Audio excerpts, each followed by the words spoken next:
The Interspecies Combat Championship stood for everything the galaxy valued about once civilized violence. Every 10 years, the best fighters from every species in known space gathered at the spectacular Nexus Arena, deploying warriors who were mathematically flawless, genetically superior, and strategically brilliant to settle disputes over planetary bragging rights. The competition had evolved into a bizarre hybrid of 3 centuries of gladiatorial combat, and something that resembled a university thesis defense, complete with peer review and footnotes. With a predictability that made bookmakers weep, certain species dominated. Take the Xanthari, those strolling crystal formations, who computed combat odds to 17 decimal places. To them, battle was brutal arithmetic.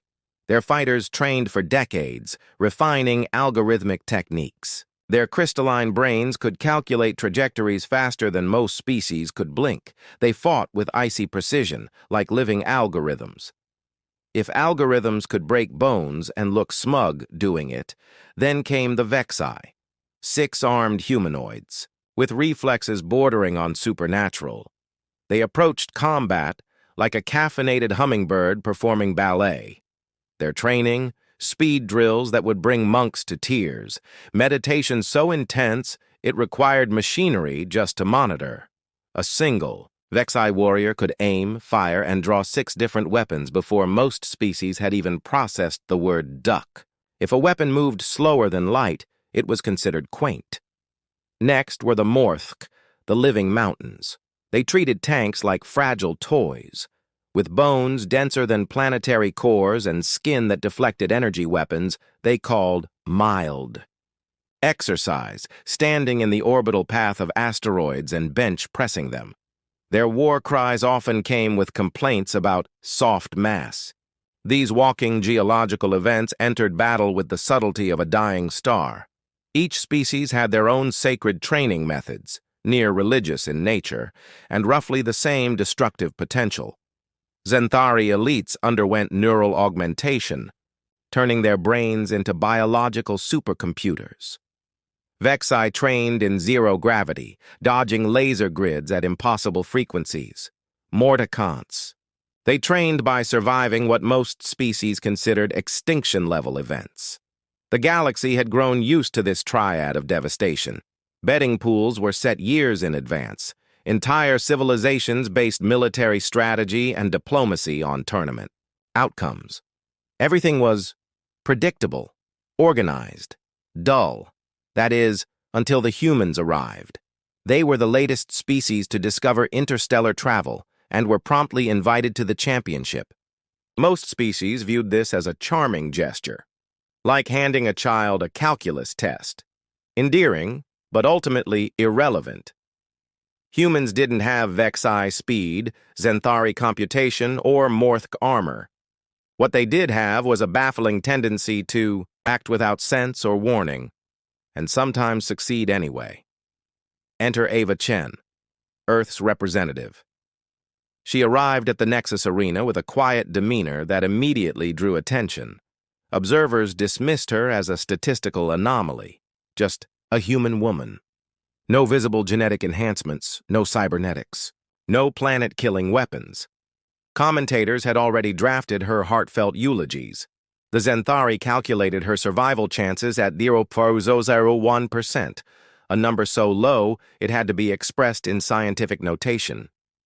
During initial testing, the Vexi measured her reflexes and declared them geological. The Morthk tested her strength and were baffled she couldn't lift what they considered a light snack. No one bothered investigating what humans were truly capable of, a mistake historians would call cosmic. Philosophers would debate it for centuries. Comedians would mine it for jokes. The universe was already laughing. Kristen, the Xanthari champion, had spent 5 years transforming himself into a sentient weapon.